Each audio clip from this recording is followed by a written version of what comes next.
So missionary work in Phoenix and in Arizona in general is really fruitful. I really enjoyed being there because there's a great Mormon community, and once we figured out how to work with the members, it was like throwing fish in a barrel. It was fun to see them get involved in missionary work, and there may be two Mormon families on a street that live together, but there's 6 or 7 or 10 or 12 that aren't. So one of those is bound to be a solid family, and that's kind of how it was. Arizona was a good place to do missionary work, and I did not care that it was hot. I just loved being there with all the LDS member friends that live down there.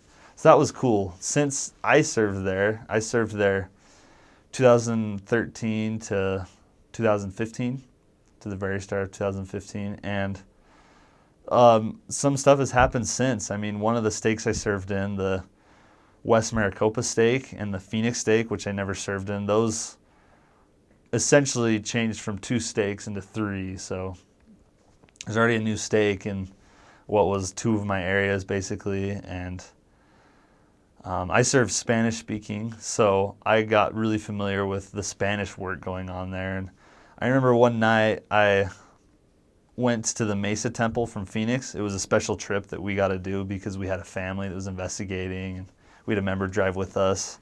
But I remember coming back from that and talking with the first counselor in the bishopric, Hermano Morales. I remember talking to him, and he told us some really cool things. I felt the spirit very strong as he talked about the Spanish work in Phoenix, as how it has grown since he first got there.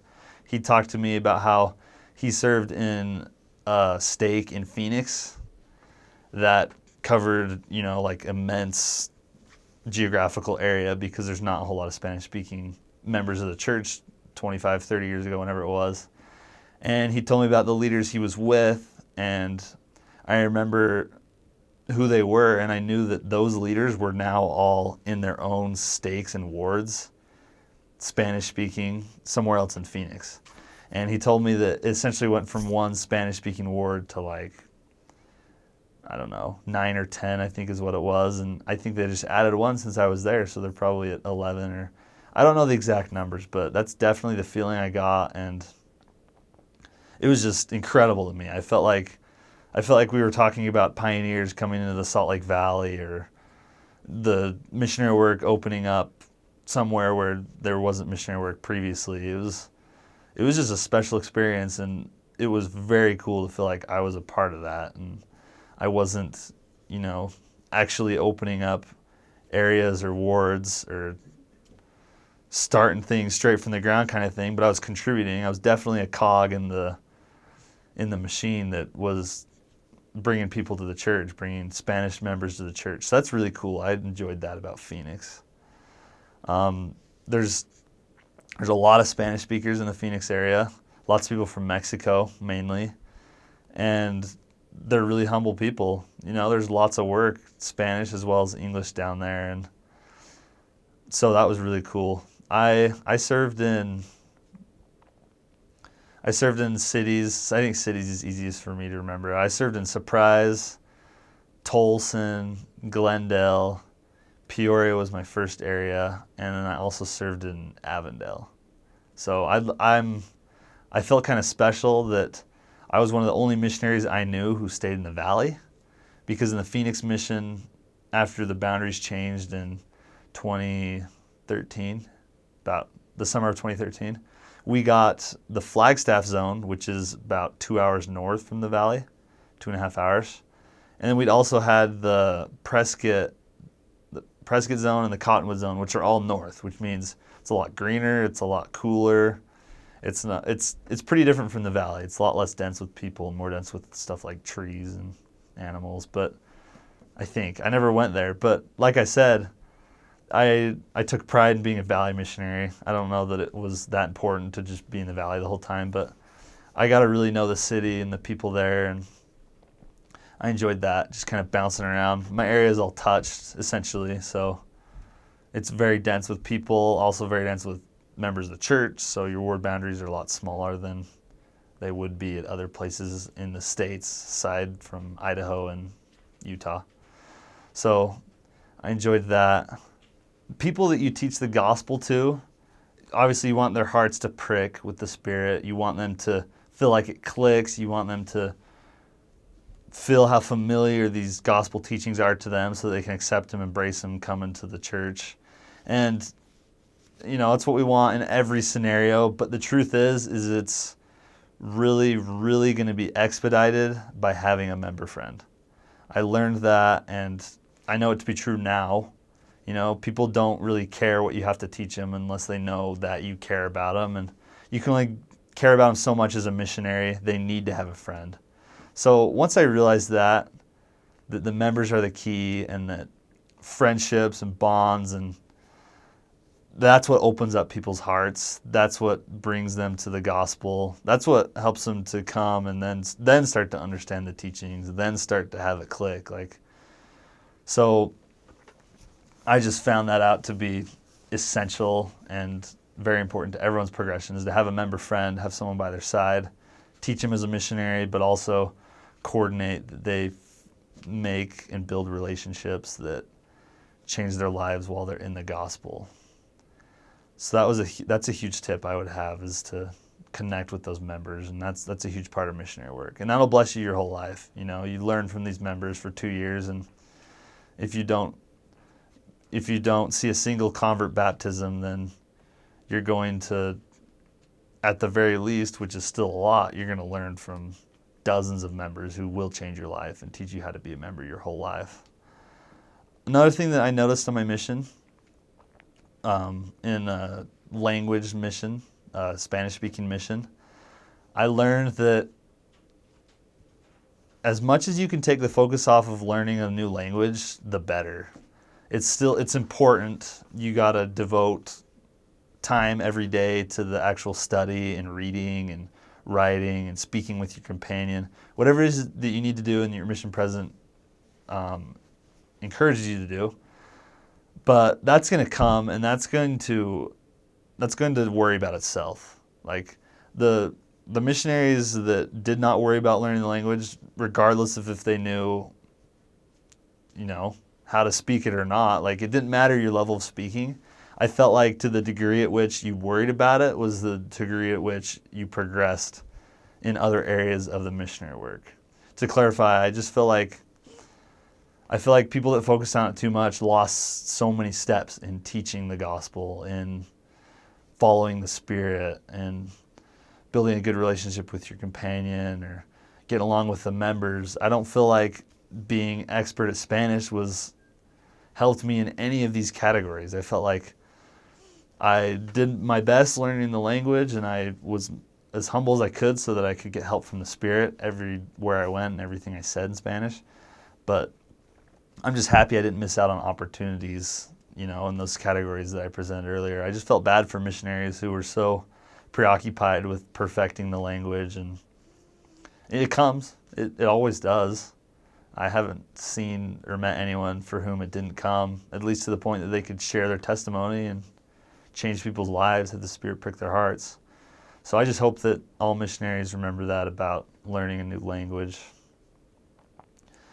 And then one thing really, really cool about my mission was we were, as our mission president told us at the time, we were one of the 20 pilot missions for iPads and technology, Facebook, stuff like that to use for missionary work. And people may be laughing now. I'm not sure how many missions have it. I assume a lot of foreign missions don't have it because maybe dangerous, I don't know, or expensive. But I do know a lot more missions have it now, and that when we had it as one of the first 20 missions, it was kind of like cleaning up a mess every now and then. There's a lot to learn, huge learning curve. Not so much a mess, it was very inspired, but it was a crazy time. We had to do a lot and figure out and troubleshoot a lot, and that was really cool. I remember, I think it was Elder Collister at the time was an elder, had the title of elder in the church. He Skyped into our mission. I wasn't there, but the leadership at the time was. And he said, why do you think we're having the Work of Salvation broadcast and the iPads and all this new stuff. And the missionary leadership, they'd say things like, "Oh, it's, the time has come for the Lord to hasten His work," or, people are home now. People are on their technology right now. They're not waiting for you to knock on the door. Like, times have changed. Like, all these different answers to Elder McAllister's question of why do you think all this is happening?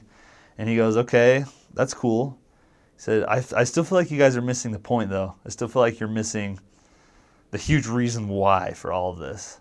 So he opened up to Matthew 24 and read verse 14, and it said something to the effect of, "And I, the Lord, will hasten the work in its time, and then the end shall come." So immediate goosebumps for all the members of the leadership council. And when I heard that story too, it was almost as if I were there. I felt like the Spirit manifested to me that the work really was hastening, and it's just an incredible feeling. I still feel that today. I still agree that the work is hastening more than it ever has. It has in progression, it's got the hockey stick progression right now, like exponential. There's a lot going on. Maybe not so much in convert baptisms. Those will come. Those will always come at their own pace. But just in general, the hastening of the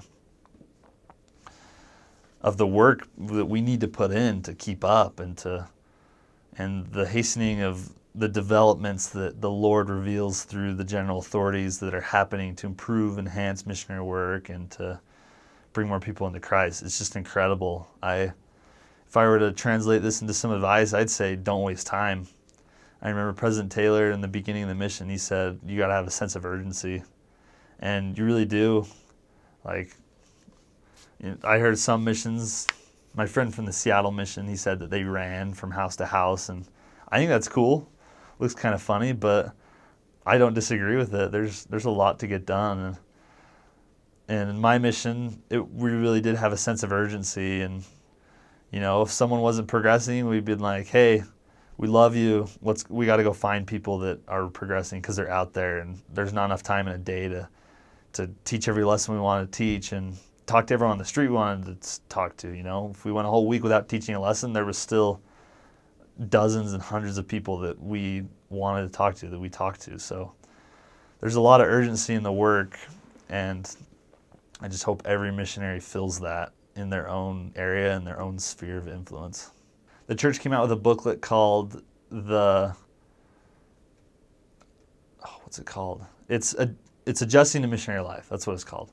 And very inspired. Like, that was right up there with Preach My Gospel for me. There was a lot of little quick paragraphs on specific problems that, lots of missionaries have that you could read and you could study and you could be like, okay, this is how I get through this, like anxiety or missing home or not learning the language very well and basic stuff. I don't remember all of them, but I do remember every time I read that book thinking, how do they know me? How do they know what I'm going through on the mission? They meaning whoever wrote the booklet, the general authorities, and everyone else on the mission thought the same thing. It was like, wow, they really related with us. They know that I have a problem with this or that, and very, very sage advice in that book. Like, if you're homesick, then one thing you need to make sure you're doing, if you're not doing, is unpack your stuff, put it in your chest of drawers, because if you're living out of a suitcase, you're not going to feel like that's your home, or you're not going to feel like you belong there. So one little tip like that, and tips on learning the language, kind of like what I said earlier, just worry about it less, work hard on other areas and rely on the Spirit, the gift of tongues. That booklet was excellent. I would urge every missionary to use it on the mission, and also I would strongly encourage them to get their hands on it before and get familiar with it. It's talking about, 90% of the problems you face in the mission. So knowing what those are and seeing beforehand something you could do to combat that's awesome. So a lot of common obstacles are treated in that book, common obstacles among missionaries. So that booklet is very inspired. So teaching the Latin American community was meeting a lot of Catholics. I know that that's the case in lots of communities, lots of missions across the world. But for me, that was a huge deal. And so a huge obstacle to getting baptized was changing tradition. Whether you went to church or not, whether you went to Catholic church or not, you were still Catholic, and your parents were probably Catholic, and you loved God so much that you felt like you were Catholic and you were to remain Catholic, and that somehow changing may change your relationship with God, or it would change your relationship with your parents, who, if they've passed on, it may even feel horrible to change, to deviate from the tradition of being Catholic. So that was a huge obstacle among lots of the Latin Americans we taught. And I would say that the number one thing that changed that, in my experience, was really feeling the Spirit. Because if you're over there teaching them, they're so happy and they want to see you come back, whether they are excited about getting baptized or not. There's just this feeling that they have that you have to help them recognize is the Spirit. There's just this feeling that they haven't felt in such abundance before. And we ought to use that as leverage when we teach them, because we ought to say, this is the Holy Ghost. Take it a step further and say, hey, we want to invite you to pray about being baptized in the LDS church. We know you're Catholic, and we're not trying to take that away. We want to add to it what we believe, and we want you to see that there's so much more that you can learn, you can have, and just pay attention to that Spirit you're feeling. So I'd say that's the biggest answer, is helping them to feel the Spirit. They felt it in the Catholic Church. I hope they have, because they've been praying to God their whole lives, and they've been trying to worship Him in their way.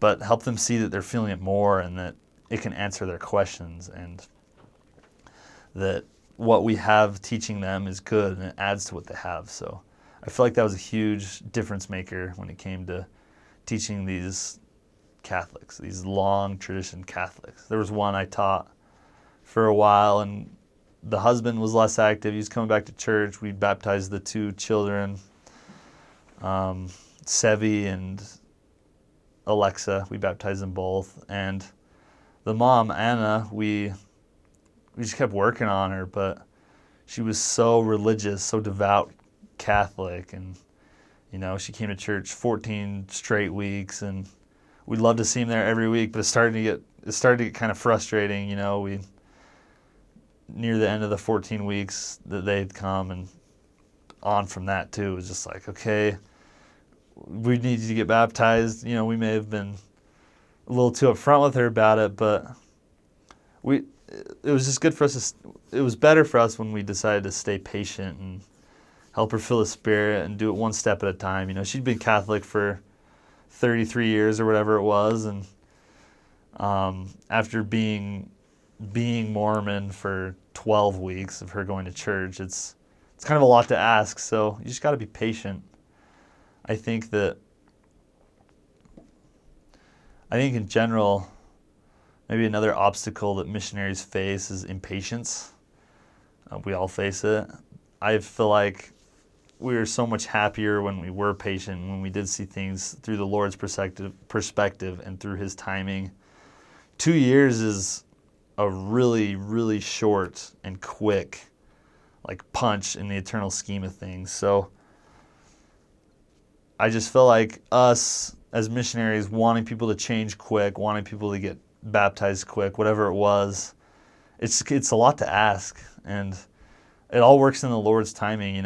Someone may be on their 5th or 6th or 10th set of missionaries, and they still have the same mindset. But if they're still willing to meet with you, that's a big plus. And then in addition to that, it takes time.